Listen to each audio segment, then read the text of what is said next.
नमस्कार, economy today में आप सभी का स्वागत। मैं हूं मुकुल शर्मा। कारोबार जगत की तमाम खबरों पर हमारी नजर रहेगी। आपको बताएंगे क्या कुछ खास है आज कारोबार जगत में। लेकिन आइए सबसे पहले नजर डालते हैं आज की टॉप लाइंस पर।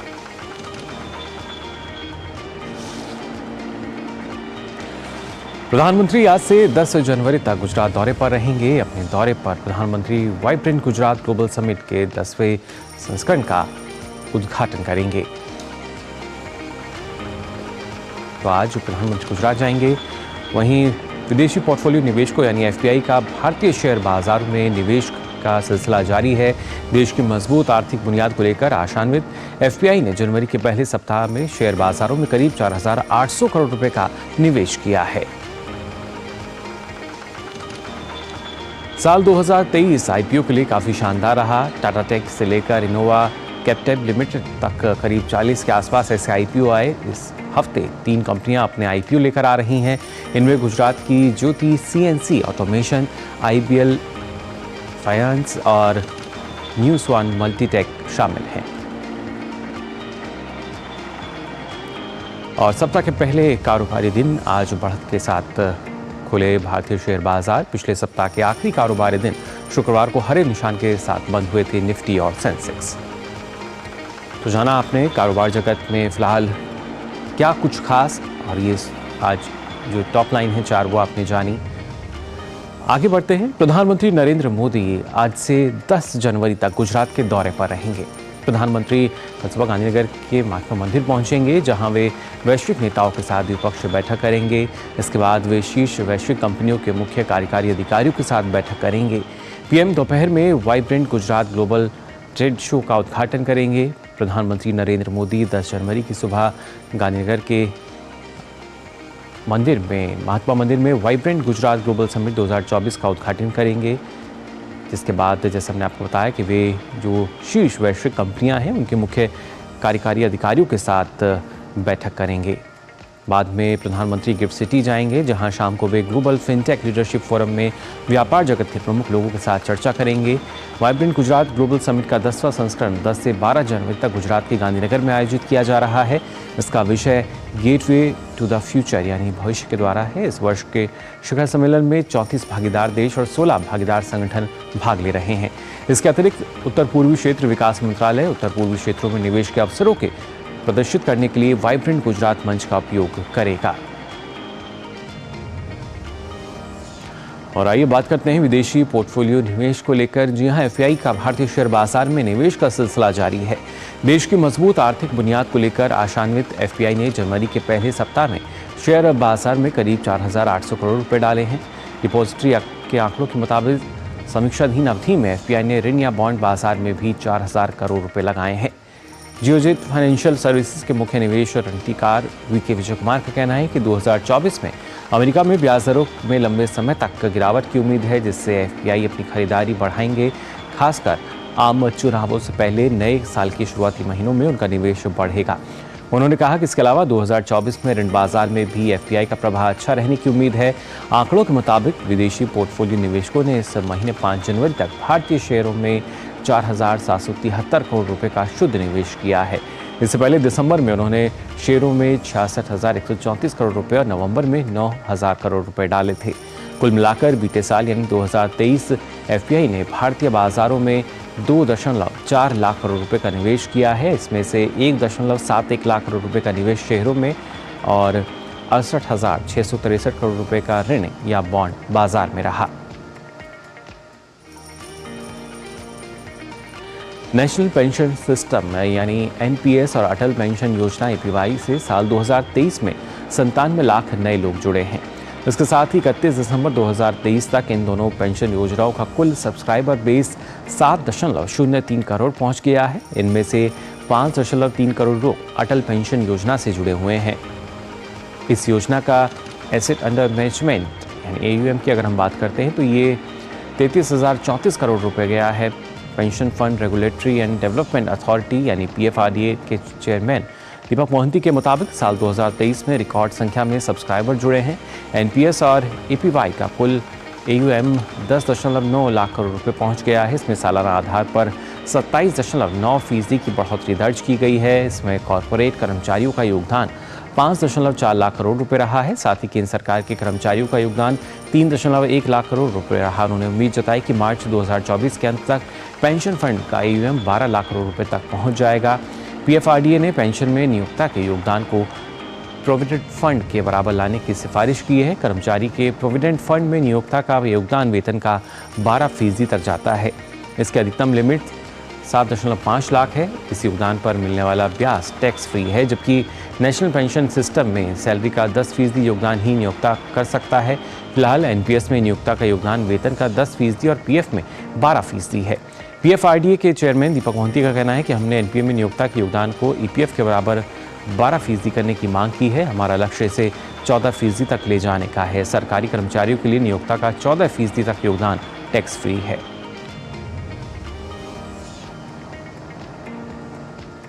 आइए अब रुख कर लेते हैं बाजार की तरफ। पहले बात करते हैं गिफ्ट निफ्टी की। जी हाँ, किस तरह की जो स्थिति है वो गिफ्ट निफ्टी में नज़र आ रही है। आप देख सकते हैं 11 अंकों की जो बढ़त है वो हम फिलहाल देख पा रहे हैं गिफ्ट निफ्टी में, जिसके बाद ये 21,792 पे जो कारोबार है वो करता नज़र आ रहा है। तो ये तो बात हुई गिफ्ट निफ्टी की, लेकिन इसके साथ साथ अगर हम बात करते हैं खासतौर से सेंसेक्स ओपनिंग की, तो 32 अंकों की जो बढ़त है वो हमने देखी, जिसके बाद 72,058 पर जो सेंसेक्स ओपनिंग है वो फिलहाल नज़र आई। और इसके साथ ही अगर हम बात करते हैं किस तरीके से जो निफ्टी 50 ओपनिंग है वो आप देख सकते हैं करीब 23 अंकों की जो बढ़ोतरी है वो देखी जा रही है। हरा रंग आप देख सकते हैं। उसके बाद 21,734 पर इसकी आज शुरुआत जो है कारोबार की वो होती हुई नज़र आई है। तो जाना आपने किस तरीके से जो बाजार की शुरुआत है वो हुई है। आगे बढ़ेंगे और आपको बताते हैं खासतौर से जो आज के जो गेनर्स रहे हैं, लॉसेस रहे हैं, और साथ ही साथ कौन कौन से हैं आप देख सकते हैं। BPCL की बात की जाए, आयशर मोट की हम बात करें, टाइटन, LT, हीरो मोटोकॉर्प, तो ये आज के टॉप गेनर्स हैं, टॉप 5 गेनर्स आज के, जहाँ पे हरे निशान के साथ जो कारोबार है वो होता हुआ नज़र आ रहा है। टॉप गेनर्स आपने जान लिया आज के कौन है। अब बात करते हैं टॉप लॉसर्स की।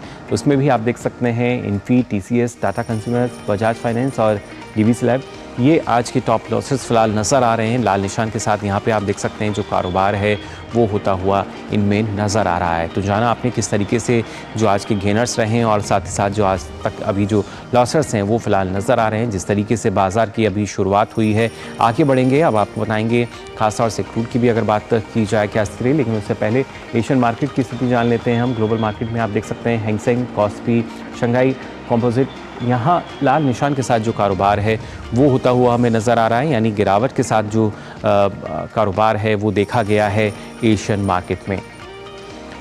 और इसके साथ साथ अगर बात आप कर लेते हैं क्रूड की, वहाँ क्या स्थिति है ये आपको बता देते हैं। किस तरीके से उतार चढ़ाव की जो स्थिति है क्रूड में हमें नज़र आती है, लेकिन आज की जो अभी स्थिति जो मिली है वो क्या है इसके बारे में आपको जानकारी देंगे। किस तरीके से जो क्रूड का भाव है वो दर्ज किया गया है। हमने पिछले दिनों देखा था उतार चढ़ाव की जो स्थिति थी हमें वो नज़र आई थी। कुछ दिन हमने देखा था किस तरीके से एक हल्की जो मामूली गिरावट है वो उसमें देखने को मिली थी, लेकिन फ़िलहाल अगर बात की जाए जिस तरीके से अभी जो कारोबार है किस तरीके से हो रहा है वो आपने जान लिया है। कुछ और भी तमाम जो खबरें हैं उनसे आपको हम यहाँ रूबरू कराएंगे और बताएंगे किस तरीके से स्थिति बनी हुई है। लेकिन फिलहाल यहाँ रुकने एक छोटे से ब्रेक के लिए। तुम्हें पता है इन्वेस्टर्स के लिए एक इन्वेस्टर प्रोटेक्शन फंड होता है IPF, लेकिन अगर तुम्हारा ट्रेड एक्सचेंज पर एग्जीक्यूट नहीं हुआ या फिर कोई गारंटीड रिटर्न्स वाली स्कीम है तो ये IPF आपकी मदद नहीं कर सकता है। और अगर आपका ब्रोकर ही डिफॉल्टर बन जाए तो फिर IPF आपको कॉम्पेंसेशन दिला सकता है। कहाँ से सीखा? NSE की साइट पर।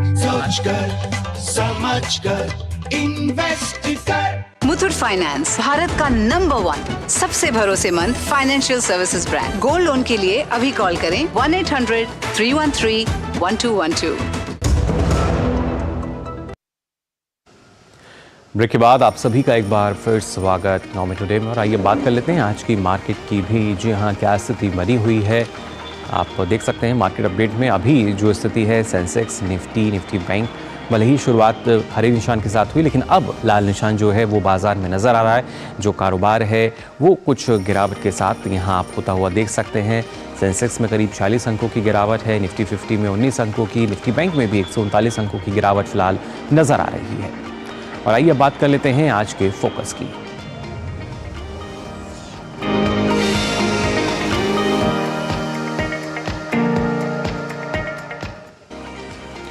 ग्लोबल फोरकास्टिंग फर्म के अनुसार भारत 2019 के पैंडेमिक वर्ष के पहले की तुलना में भारत ने इस कैलेंडर वर्ष में दुनिया के 10 सबसे बड़े ऑटोमोबाइल बाजारों में सबसे तेजी से आगे बढ़ रहा है, जिसका फायदा ऑटोमोबाइल सेक्टर के साथ साथ देश की अर्थव्यवस्था को भी मिल सकेगा।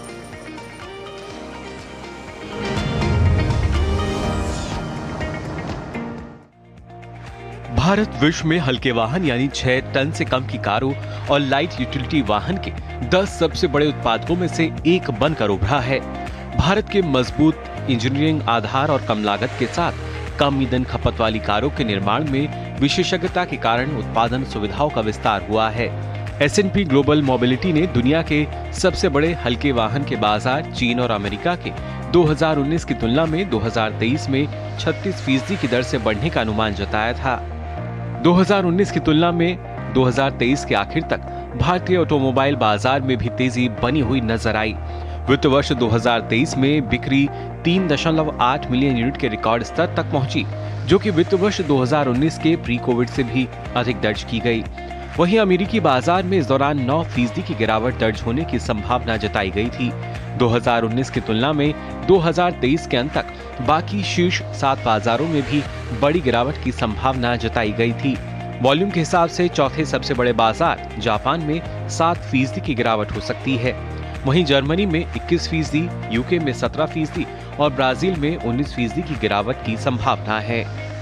S&P ग्लोबल का अनुमान है कि 2023 के इस ट्रेंड के 2024 में भी जारी रहने की संभावना है, जिसके बाद केवल भारत और चीन ही ग्रोथ मार्केट होंगे। अगले साल वैश्विक ऑटो बिक्री बढ़कर 88 से 88.5 मिलियन यूनिट तक हो सकती है। भारतीय ऑटोमोबाइल उद्योग ने पिछले 75 सालों में कई तरह की चुनौतियों का सामना करने के बावजूद अंतर्राष्ट्रीय स्तर के बेहतर और किफायती उत्पाद बनाने वाले उद्योग के तौर पर पहचान हासिल की है। भारत में निर्मित वाहनों में चिप्स का कंटेंट अमेरिका और यूरोप की तुलना में कम था। इसमें क्रिटिकल पार्ट्स के लिए देश को आत्मनिर्भर बनाने वाली बेहतरीन तरीके से एकीकृत सप्लाई चेन से भी काफी मदद मिली, जिसके बाद भारत बेहतरीन ऑटोमोबाइल इंजीनियरिंग के साथ ही छोटी गाड़ियों का उत्पादन करने वाला बड़ा हब बन चुका है। Bureau report, DD news.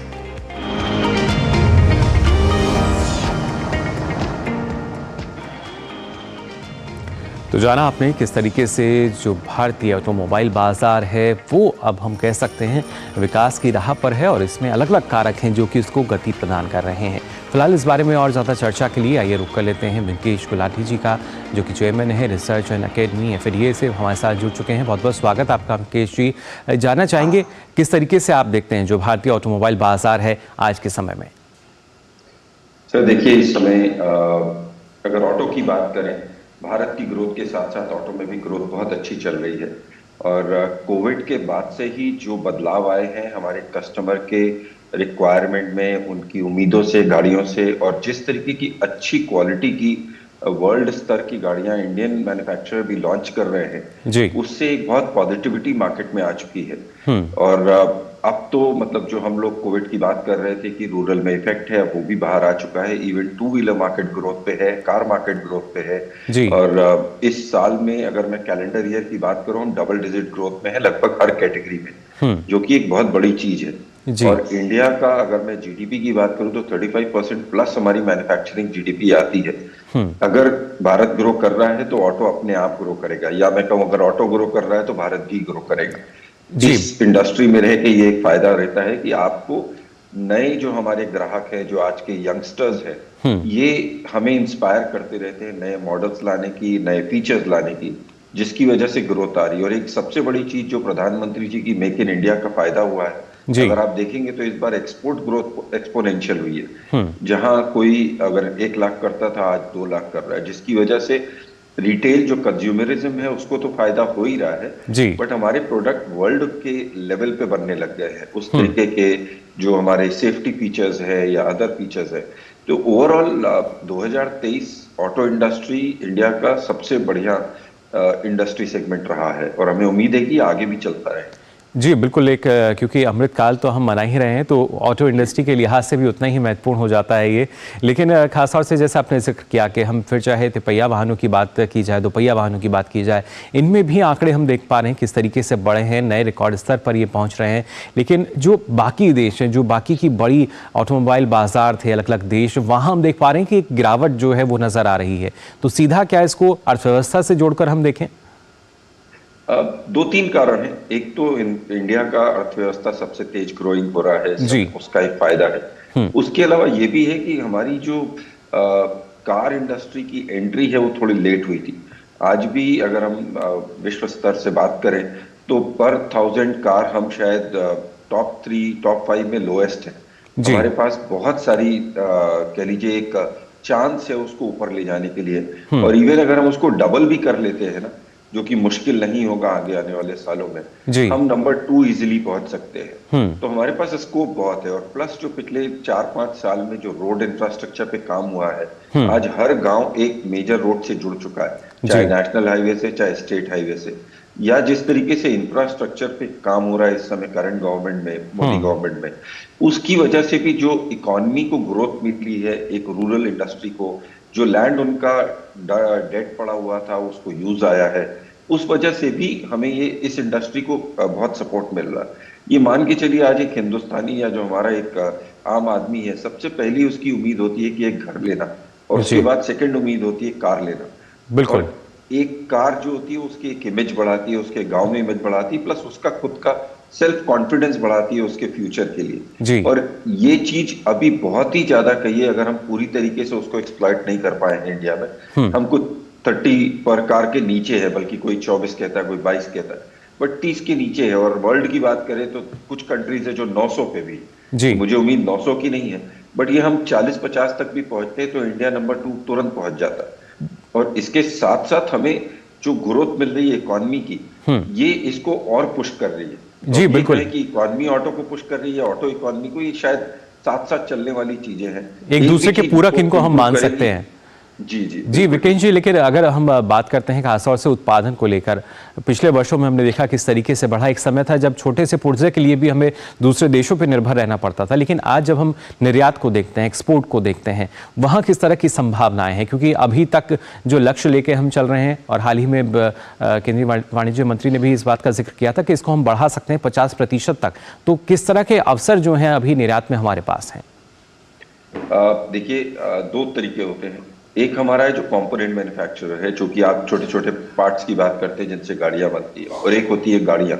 तो गाड़ियों का निर्यात तेजी से बढ़ चुका है, और इस साल तो अगर आप देखेंगे मारुति ने भी बहुत अच्छी एक्सपोर्ट किए हैं, बाकी अदर कंपनी। और मेजर जो इस समय सपोर्ट मिल रहा है वो मिल रहा है एक्सपोर्ट में अपने कंपोनेंट मैन्युफैक्चरर में। इंडिया के टॉप 10 मैन्युफैक्चरर्स ने धीरे धीरे अपना प्रोडक्ट, अपनी क्वालिटी ऑफ पार्ट्स इतनी अच्छी कर ली है कि अब उनका मोर देन 50% एक्सपोर्ट होने लग गया। उनकी जो उन्होंने अपनी कैपेसिटी एक्सपैंड की, बढ़ाई, वो एक्सपोर्ट में ज्यादा जाने लग गई। इसका बेसिक रीजन ये भी है कि भारत ने जो BS3 से BS6 की छलांग लगाई थी, पहले BS3 से BS4 आए, फिर BS4 से BS6 आए, वो उनको बहुत फायदा कर रही है। आज इंडिया में भी BS6 प्रोडक्ट्स चलते हैं, वर्ल्ड ओवर BS6 प्रोडक्ट चलते हैं। उनको दो तरीके की इकोनॉमी के लिए अलग अलग अपने पार्ट्स नहीं बनाने पड़ते। एक ही पार्ट से जो इंडिया की इकोनॉमी को भी यूज हो जाते हैं कार मैन्युफैक्चरर को, और वही पार्ट ग्लोबली यूज होते हैं। तो इसमें इस समय अगर आप बात करें बड़ी बड़ी कंपनियों के, मिंडा और सनसेरा, ये सारी कंपनियां इस समय मेजरली अपने एक्सपोर्ट ड्रिवन पे चल रही हैं। और कुछ कंपनियां तो ऑलरेडी 50% अपना प्रोडक्शन एक्सपोर्ट कर रही है, जो इंडिया को बहुत बेनिफिट मिल रहा है। जो मेक इन इंडिया और मेक फॉर ग्लोबल है, वो धीरे धीरे ऑटो इंडस्ट्री में पूरी तरीके से इंप्लीमेंट हो रहा है। बिल्कुल विकेश जी, और हाल ही में जो भारत मोबिलिटी ग्लोबल एक्सपो जो है वो आयोजित किया जाएगा, वो किस तरीके से, और हम कह सकते हैं, पुश करेगा ऑटोमोबाइल सेक्टर को? देखिए, ये एक बहुत ही बढ़िया स्टेप है गवर्नमेंट की तरफ से। पहली बार एक एक्सपो होगा जहां पे आपको ऑटो इंडस्ट्री की नट से लेकर के कस्टमर तक की जितनी वो है कंपनीज इन्वॉल्व, सब मिलेंगी।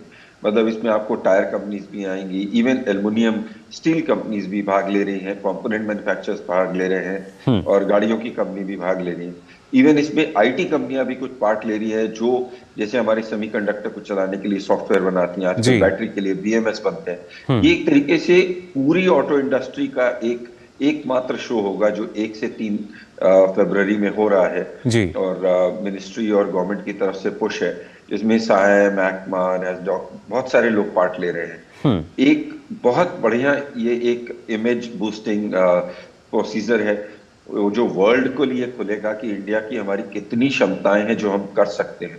क्योंकि एक ही जगह पे आपको सब कुछ मिलेगा तो एक क्लैरिटी रहेगी। बाहर से लोगों को आने में, इंडिया को एक्सप्लोर करने में, यहाँ से कंपोनेंट लेने के लिए, सॉफ्टवेयर लेने के लिए इजी होगा। जो बाहर की कंपनियां हैं उनको यहाँ से इंपोर्ट करने में, तो एक बहुत बढ़िया कदम है और हमें उम्मीद है कि ये एक और इम्प्रूवमेंट लेके आएगा ऑटो इंडस्ट्री में इंडिया में। जी बिल्कुल। और क्या माना जाए कि 2030 तक हम अपना जो निर्यात है उसको 50% तक ले जा पाएंगे? सर उम्मीद यही है, बट मेरे हिसाब से 2030 तक हमारी ऑटो इंडस्ट्री भी इतनी तेज ग्रोथ में रहेगी कि अब हमको देखना पड़ेगा हमारे कितने कंपोनेंट मैन्युफैक्चरर्स या मैन्युफैक्चरर उस स्पीड में अपना प्रोडक्शन बढ़ा सकते हैं। जी। बट फायदा ये है कि there are other companies, BYD, VinFast, बाहर की भी कंपनियां आके यहाँ पे मैन्युफैक्चरिंग लगाना चाहती हैं। खबर है कि फोर्ड भी वापस आ रही है। खबर है कि बाकी मारुति ने एक नई फैक्ट्री खोली ली है, हुंडई एक नई फैक्ट्री किया है, नई फैक्ट्री। तो कोई बड़ी बात नहीं है 2030 में हमारा भारत का जो अभी नंबर्स हो रहे हैं वो डबल हो जाए और उसके साथ साथ हमारी 50% एक्सपोर्ट भी होने लग जाए, क्योंकि अब हम विश्व स्तर के प्रोडक्ट बना पा रहे हैं, कंपोनेंट बना पा रहे हैं और विश्व हमारी तरफ देख रहा है फ्यूचर के लिए। और ऑटो इंडस्ट्री पूरी तरीके से तैयार है उस सिस्टम। बिल्कुल, पूरी तरीके से जो ऑटोमोबाइल इंडस्ट्री है, जो बाज़ार है, वो तैयार नज़र आता है। और इसी में अगर खासतौर से ईवी की भी हम बात करें, क्योंकि उसको लेके भी जो बड़ी बड़ी कंपनियां हैं, बाहर देशों में जो कंपनियां हैं, वो अपना कहीं ना कहीं विश्वास भी जता रही हैं, रुचि दिखा रही हैं कि हमें भारत में निवेश करना है। और वियतनाम की कंपनी ने भी हाल ही में इस बात की घोषणा की थी, उसको आप कैसे देखते हैं? सर ये बहुत अच्छी चीज़ है और सिर्फ वियतनाम की एक कंपनी नहीं, आप देखेंगे आगे बहुत सारी कंपनी जो अब जैसे मैंने अभी छोटा सा एग्जांपल दिया, फोर्ड वो जा चुकी है, दोबारा आना चाहती है। विनफास्ट लगभग 6 महीने से बात कर रही है कि उन्होंने खोलना और अभी उन्होंने तमिलनाडु में एक अपना टाइप MOU साइन कर लिया है। विनफास्ट एक इस समय वियतनाम की सबसे बड़ी ग्रोइंग इलेक्ट्रिक व्हीकल मैन्युफैक्चरर्स है, उनके प्रोडक्ट्स बहुत अच्छे हैं। उनके आने से हमारे ईवी पूरे सिस्टम को फायदा मिलेगा। इसके साथ साथ गवर्नमेंट की टेस्ला से भी बातचीत हो रही है। वो बात अलग है कि टेस्ला से अभी तुरंत मेक इन इंडिया की बात नहीं हो रही, बट असेंबलिंग की बात हो रही है और 2 साल में होगी। जो एप्पल ने कंपोनेंट अपने मोबाइल इंडस्ट्री के लिए इंडिया में किया, वो विनफास्ट और टेस्ला इंडिया में आके हमारी इलेक्ट्रिक व्हीकल के लिए करेंगे। नो डाउट आज की डेट में अगर मैं बात करूं, टाटा, महिंद्रा, ये 2 कंपनीज है जो इलेक्ट्रिक व्हीकल के लिए बहुत ही ज्यादा अपना काम कर चुकी है। टाटा की अच्छी सेल्स भी हो रही है, महिंद्रा नए प्रोडक्ट्स लॉन्च करने जा रही है। 2025 एक ईयर होगा जब बहुत सारे इलेक्ट्रिक व्हीकल्स लॉन्च होंगे और कस्टमर मतलब इतने ऑप्शंस होंगे उसके पास लेने के लिए कि वो खुद परेशान हो जाएगा कौन सी ले। यानी ऑटोमोबाइल इंडस्ट्री का जो साइज है, जो आकार है, वो और बढ़ता हुआ नजर आएगा और इसके साथ साथ भारत का दमखम भी इसके साथ बढ़ता हुआ नजर देख सकेंगे हम। फिलहाल बहुत बहुत शुक्रिया वेंकटेश जी हमारे साथ जुड़ने के लिए। तो जाना आपने किस तरीके से भारतीय ऑटोमोबाइल बाजार की अगर बात की जाए तो इसमें अपार संभावना और कैसे किस गति के साथ ये आगे बढ़ रहा है। केंद्र सरकार की अगर बात की जाए तो आपको बता दें साल 2023 में कर चोरी को रोकने के लिए सख्त कदम उठाए गए हैं। इसी का असर है कि मई 2023 के मध्य में फर्जी पंजीकरण के खिलाफ विशेष अभियान शुरू होने के बाद 29,273 फर्जी कंपनियों के संदिग्ध इनपुट टैक्स क्रेडिट चोरी में शामिल होने का पता चला। इससे 4,640 करोड़ रुपए की बचत हुई, जिसमें से 3,802 करोड़ रुपए ITC को ब्लॉक करके बचाए और 844 करोड़ रुपए वसूली के माध्यम से प्राप्त हुए। अब तक इन मामलों में 121 गिरफ्तारियां की गई हैं। दिसंबर 2023 की समाप्त तिमाही में 4,153 फर्जी फर्म का पता लगाया गया, जिसमें करीब 12,036 करोड़ रुपए की ITC चोरी का पता चला। केंद्रीय GST अधिकारियों ने इनमें से 2,358 फर्जी फर्म्स का पता लगाया है। इससे 1,317 करोड़ रुपए का राजस्व बचाया गया, जिसमें से 319 करोड़ रुपए की जानकारी मिली है और 997 करोड़ रुपए ITC को ब्लॉक करके बचाए गए हैं। इन मामलों में 41 व्यक्तियों को गिरफ्तार किया गया। इनमें से 31 गिरफ्तारियां केंद्रीय GST अधिकारियों द्वारा की गई। और आइए अब नजर डालते हैं कारोबार जगत से जुड़ी कुछ और खबरों पर फटाफट अंदाज में।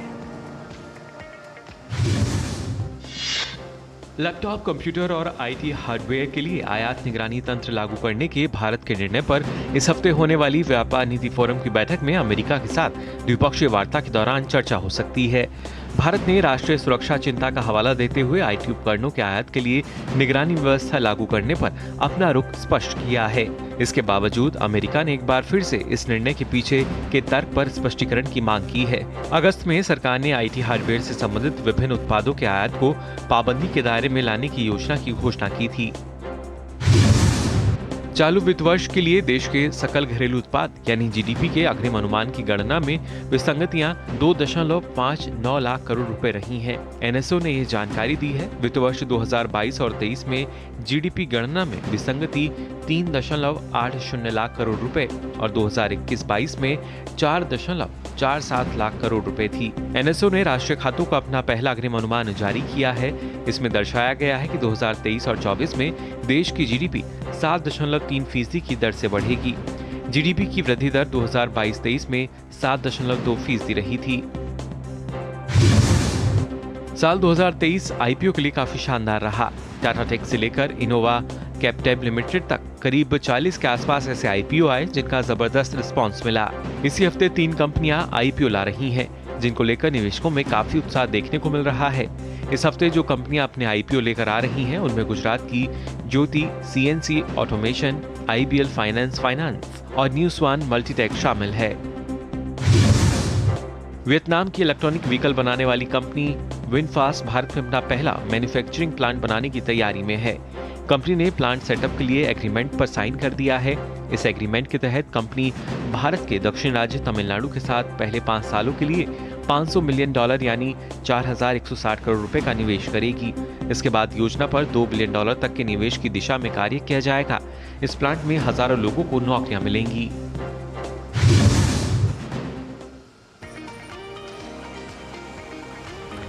तो आज के लिए कॉन टुडे में बस इतना ही। मुझे दीजिए अनुमति। नमस्कार।